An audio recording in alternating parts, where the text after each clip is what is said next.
بسم اللہ الرحمن الرحیم۔ جس کو اللہ پسند کرتا ہے اس کی زبان پر یہ تسبیح جاری کر دیتا ہے۔ حضرت محمد صلی اللہ علیہ وآلہ وسلم نے فرمایا، یہ تسبیح زیادہ سے زیادہ پڑھو۔ محترم ناظرین، ہمارا آج کا وظیفہ ایک تسبیح کا وظیفہ ہے۔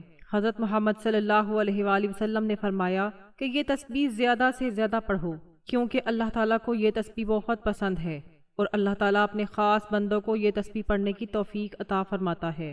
اللہ تعالیٰ جس بندے کو پسند کرتا ہے اس کی زبان پر یہ تسبیح جاری کر دیتا ہے، اور اللہ تعالیٰ اس کی تمام جائز خواہشات کو پورا کرتا ہے۔ جو انسان یہ تسبیح پڑھتا ہے، یہ تسبیح پڑھنے کے بہت سے فوائد ہیں۔ یہ تسبیح پڑھنے سے اللہ تعالیٰ کی رحمت نازل ہوتی ہے، انسان کی زندگی میں سکون آتا ہے، رزق میں برکت ہوتی ہے، اور اللہ تعالیٰ اس انسان کی تمام پریشانیوں کو دور کر دیتا ہے۔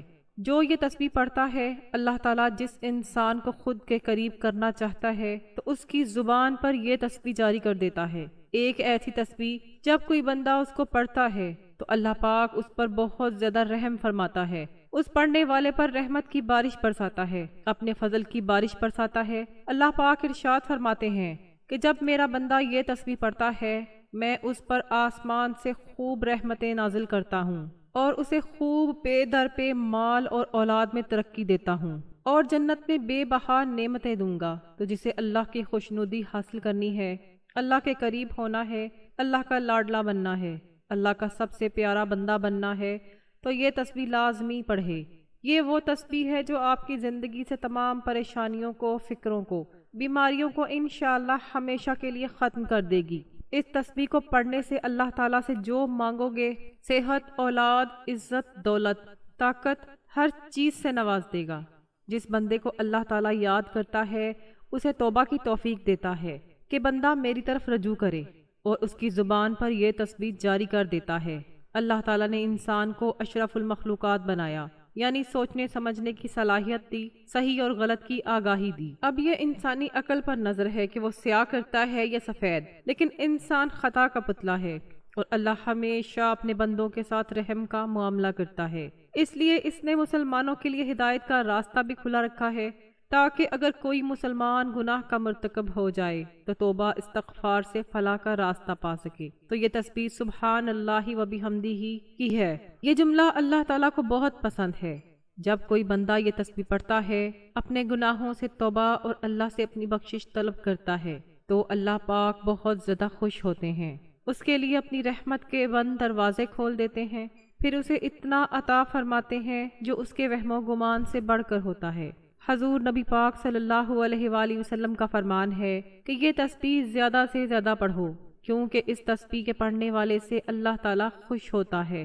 ناظرین، استغفار ایک بڑی عبادت ہے جس کا شرف اللہ سبحانہ تعالیٰ نے اپنے بندوں کو عطا کیا ہے۔ اللہ تعالیٰ کے بہت پیارے نبی حضرت محمد مصطفیٰ صلی اللہ علیہ وآلہ وسلم نے خود اپنے اوپر استغفار کو لازم کر رکھا تھا، تو پھر دیگر مسلمانوں کا کیا حال ہوگا۔ استغفار کرنے والوں کو اللہ کی محبت ملتی ہے، اور اللہ مغفرت مانگنے والوں اور استغفار کرنے والوں پر بڑا ہی کرم فرمانے والا ہے۔ استغفار کے معنی مغفرت کی طلب کے ہیں، اور مغفرت کے معنی گناہوں کی پردہ پوشی اور ان کے شر سے بچاؤ ہے۔ بندہ اللہ سے استغفار کرتا ہے کہ اللہ دنیا میں اس کے گناہ پر پردہ ڈال دے، اور اس کا گناہ اس کی فضیحت کا سبب نہ بنے، اور آخرت میں بھی اس کو ظاہر نہ کرے، اور اپنی رحمت اور عفو سے اس کا گناہ معاف فرما دے۔ استغفار کی فضیلت یہ ہے کہ قرآن کریم میں استغفار کرنے کی ترغیب کثرت سے دی گئی ہے۔ ایک مقام پر فرمایا، اللہ سے استغفار کرتے رہو، بے شک اللہ بڑا غفور الرحیم ہے۔ اللہ تعالیٰ استغفار کرنے والوں کی مدح بیان کرتا ہے۔ رات کی آخری گھڑیوں میں اللہ سے مغفرت کی دعائیں مانگا کرتے ہیں۔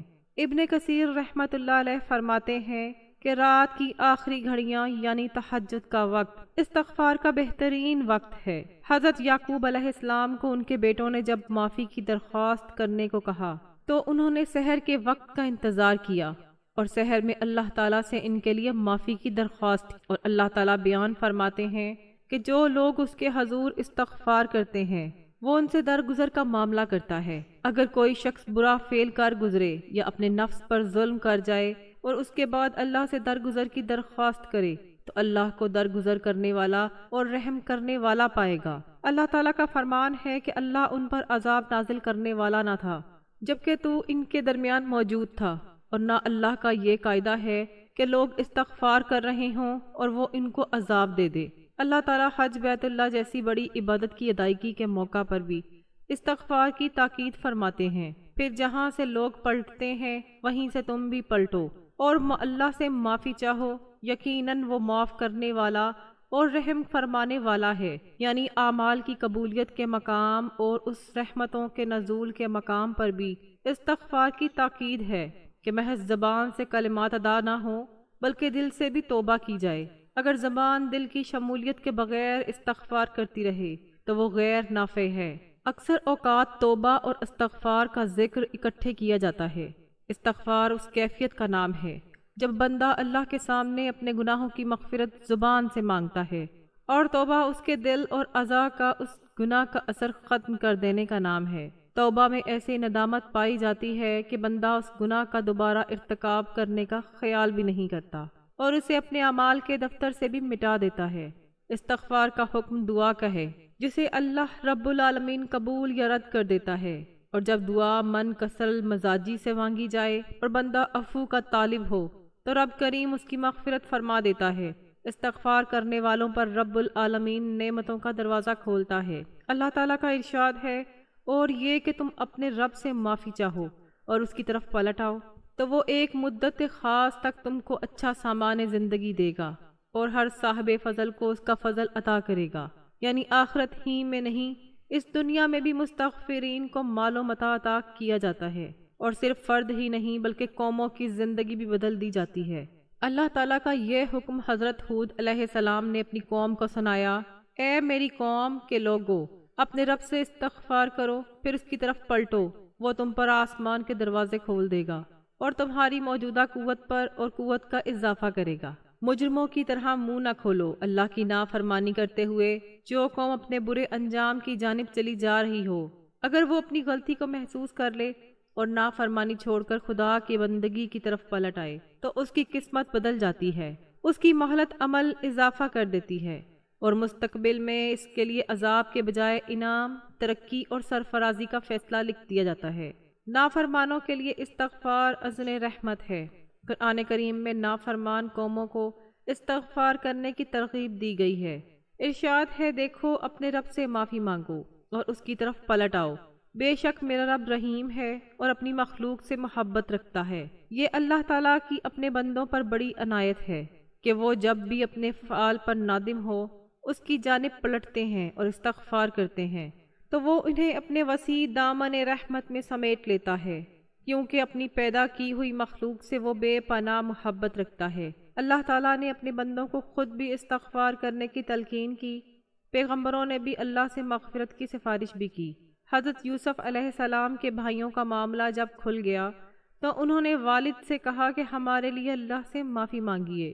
سب بول اٹھے، ابا جان آپ ہمارے گناہوں کی بخشش کے لیے دعا کریں، واقعی ہم خطا کار تھے۔ اس نے کہا، میں اپنے رب سے تمہارے لیے معافی کی درخواست کروں گا، وہ بڑا معاف کرنے والا اور رحم کرنے والا ہے۔ حضرت ابراہیم علیہ السلام نے بھی اپنے والد کے لیے استغفار کرنے کا وعدہ کیا تھا۔ ابراہیم علیہ السلام نے کہا، ممکن ہے آپ کو میں اپنے رب سے دعا کروں گا کہ آپ کو معاف کر دیں، میرا رب مجھ پر بڑا ہی مہربان ہے۔ اور کہتے ہوئے انہوں نے باپ کو یہ بھی بتا دیا تھا، میں آپ کے لیے معافی ضرور چاہوں گا اور میرے اختیار میں کچھ نہیں ہے کہ میں آپ کو اللہ کی پکڑ سے بچوا لوں۔ حضرت ابراہیم علیہ السلام نے انتہائی محتاج لہجے میں اس وعدے کے مطابق دعا کی تھی، مگر جب آپ علیہ السلام کی نظر اس جانب گئی کہ ان کا باپ تو کھلم کھلا خدا کا باغی ہے تو وہ اس دعا سے بھی باز آ گئے، اور ایک سچے وفادار مومن کی طرح انہوں نے باغی کی ہمدردی سے صاف صاف انکار کر دیا۔ انبیاء علیہ السلام کا استغفار، انبیاء علیہ السلام گناہوں سے پاک ہوتے ہیں اور اللہ تعالیٰ ان کی حفاظت فرماتا ہے، لیکن ہم دیکھتے ہیں کہ ہمیں جا بجا ایسے واقعات ملتے ہیں جب اللہ تعالیٰ کے یہ برگزیدہ بندے بھی اس کے حضور رکوع و سجود میں جھکے ہوئے ہوتے ہیں اور اس کے سامنے عاجزی سے کھڑے استغفار کر رہے ہیں اور معافی اور مغفرت مانگ رہے ہیں۔ حضرت آدم علیہ السلام اور حضرت اماں حوا جنت کا پھل کھانے کے بعد اللہ سے مغفرت کے کلمات سیکھ کر دعا مانگتے ہیں۔ اے رب، ہم نے اپنے اوپر ستم کیا، اب اگر تو نے ہمیں درگزر فرمایا اور رحم نہ کیا تو یقیناً ہم تباہ ہو جائیں گے۔ حضرت نوح علیہ السلام اپنے کافر بیٹے طوفان میں ڈوبتے دیکھ کر اللہ کو پکارتے ہیں کہ میرے گھر والے ڈوب رہے ہیں، اور اس نازک نفسیاتی موقع پر اللہ کی جانب سے احساس دلایا جاتا ہے وہ تو ایک بگڑا ہوا کام ہے، اور حضرت نوح گڑ گڑا کر دعا مانگتے ہیں، اے میرے رب، میں تیری پناہ مانگتا ہوں اس سے کہ وہ چیز تجھ سے مانگوں جس کا مجھے علم نہیں، اگر تو نے مجھے معاف نہ کیا اور رحم نہ فرمایا تو میں برباد ہو جاؤں گا۔ ایک حدیث میں آپ صلی اللہ علیہ وآلہ وسلم فرماتے ہیں، گناہوں سے صحیح اور پختہ توبہ کرنے والا شخص ایسا ہے کہ گویا اس نے گناہ کیا ہی نہ ہو۔ اللہ تعالی ہمیں توبہ استغفار کی کثرت کرنے کی توفیق عطا فرمائے، آمین یا رب العالمین۔ ناظرین، کچھ اذکار ایسے ہوتے ہیں جو صرف زبان سے نہیں بلکہ دل سے ادا ہوتے ہیں، اور ایسے الفاظ جب کسی بندے کی زبان پر خود بخود جاری ہو جائیں تو سمجھ لیں کہ رب اس سے راضی ہے، اسے پسند کرتا ہے، اس کے دل کو نور سے بھر رہا ہے۔ بہت کم لوگ ایسے ہوتے ہیں جن کی زبان پر یہ خاص تسبیح ہر وقت جاری رہتی ہے، اور حیرت کی بات یہ ہے کہ یہ وہ لوگ ہوتے ہیں جنہیں خود بھی خبر نہیں ہوتی کہ ان کی زبان اللہ کے ذکر سے کتنی تر ہو چکی ہے۔ یہ تسبیح عام نہیں، یہ اس بندے کی پہچان ہے جسے اللہ تعالیٰ نے اپنی قربت عطا کر دی ہو، اور نبی کریم صلی اللہ علیہ وآلہ وسلم نے ایسے لوگوں کے بارے میں وہ الفاظ فرمائے جو دل کو ہلا کر رکھ دیتے ہیں۔ اگر آپ بھی چاہتے ہیں کہ دل کو سکون، روح کو طمانینت اور زندگی میں وہ روحانی روشنی نصیب ہو جو صرف اللہ کے خاص بندوں کو ملتی ہے، تو یہ باتیں آپ لوگوں کے لیے ایسے لوگوں کی زندگی میں عجیب سی سکون والی کیفیت آ جاتی ہے، جیسے ہر الجھن میں بھی ایک اطمینان، ہر دکھ میں بھی ایک امید، اور ہر پریشانی میں بھی دل کے اندر آواز آتی ہے کہ رب میرے ساتھ ہے، مجھے اکیلا نہیں چھوڑے گا۔ لوگ حیران ہوتے ہیں کہ یہ کیسا سکون ہے، لیکن وہ خود نہیں جانتے کہ ان کی زبان پر جو ذکر جاری ہے وہی ان کی دعاؤں کی قبولیت کا راز ہے۔ وہ ہر بات میں اللہ کو یاد کرتے ہیں، نہ دکھ میں شکوہ کرتے ہیں، نہ خوشی میں غفلت کرتے ہیں۔ ان کی خاموشی بھی تسبیح بن جاتی ہے، ان کا چلنا پھرنا بھی عبادت بن جاتا ہے۔ ایسے بندے جب کسی محفل میں بیٹھتے ہیں تو ان کی موجودگی سے دل کو سکون ملتا ہے، جیسے روشنی کی کرن دلوں کو چھو جائے۔ ان کی دعائیں صرف اپنے لیے نہیں بلکہ امت کے لیے ہوتی ہیں۔ یہ وہ لوگ ہوتے ہیں جنہیں رب سن لیتا ہے اور اپنی زندگی کا رنگ سب سے الگ ہوتا ہے۔ ناظرین، کبھی کبھی انسان اپنی زندگی کے سب سے بڑے مسئلے کا حل صرف ایک جملے میں پا لیتا ہے، لیکن وہ جملہ تب تک اس کے دل میں اترتا نہیں جب تک دل کا دروازہ اللہ کی طرف سے نہ کھلے۔ کچھ الفاظ ایسے ہوتے ہیں جنہیں سن کر دل کانپ جاتا ہے، آنکھوں میں نمی آ جاتی ہے اور روح خود گواہی دیتی ہے کہ یہ سچ ہے۔ یہ تسبیح بھی ایسا ہی راز ہے جو ہر کسی کو نہیں ملتا، صرف وہی لوگ اس طرف راغب ہوتے ہیں جنہیں اللہ ہدایت کے لیے چن لیتا ہے۔ دل کے اندر سے بے قراری ایک طلب پیدا ہوتی ہے کہ میں بھی وہ الفاظ اپنی زبان پر جاری رکھوں جن سے اللہ خوش ہو، جن سے دلوں کو سکون اور زندگی میں برکت نصیب ہوتی ہو، اور یہ بے قراری ہی اصل نشانی ہوتی ہے کہ اللہ تعالیٰ آپ کو اپنے قریب بلا رہے ہیں۔ تو جب انسان کو ایک بار یہ احساس ہو جائے کہ رب کی طرف پلٹنے والا راستہ یہی صحیح ہے، اور پھر وہ دن رات ایک کر دیتے ہیں، پھر اسی نور کے لیے، اسی طلب کے لیے اور اسی تسبیح کے لیے جو اسے اللہ کے محبوب بندوں کی صف میں لے آئے، تو یہ تسبیح ان بندوں کی زبان پر جاری کر دی جاتی ہے جنہیں اللہ تعالیٰ خاص یاد کے لیے منتخب فرما لیتے ہیں، اور اس کا جاری ہونا اس بات کی علامت ہے کہ بندہ اللہ کی رضا کے قریب ہو چکا ہے۔ نبی کریم صلی اللہ علیہ وآلہ وسلم نے فرمایا، سبحان اللہ و بحمدہ، وہ کلمات ہیں جو زبان پر ہلکے لیکن میزان میں بھاری ہیں اور اللہ کو بے حد محبوب ہیں۔ اس تسبیح کو روزانہ کم از کم 100 مرتبہ دل کی توجہ اور یقین کے ساتھ پڑھنا ایسا عمل ہے جو انسان کو نہ صرف اللہ کے محبوب بندوں میں شامل کرتا ہے بلکہ دنیا میں عزت، رزق، شہرت، صحت اور سکون جیسی نعمتوں کا دروازہ بھی کھول دیتا ہے۔ یہ تسبیح غربت میں کشادگی، بیماری میں شفا اور دل کی بے سکونی میں اطمینان بن کر نازل ہوتی ہے۔ یہ الفاظ برکت کے دروازے کھولتے ہیں تو ایسے ذرائع پیدا ہوتے ہیں جہاں انسان سوچ بھی نہیں سکتا۔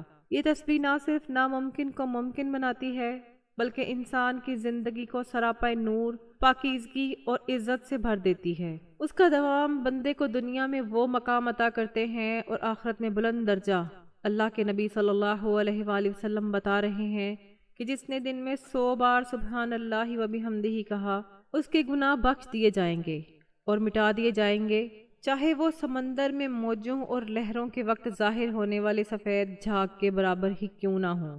یہ اجر و ثواب دن میں لگاتار یہ دعا پڑھنے والے اور وقفے وقفے سے پڑھنے والے دونوں کو حاصل ہوگا۔ ایک صحابی رضی اللہ تعالیٰ عنہ حضور پاک صلی اللہ علیہ وآلہ وسلم کی خدمت میں حاضر ہوئے اور عرض کی، دنیا نے مجھ سے پیٹھ پھیر لی۔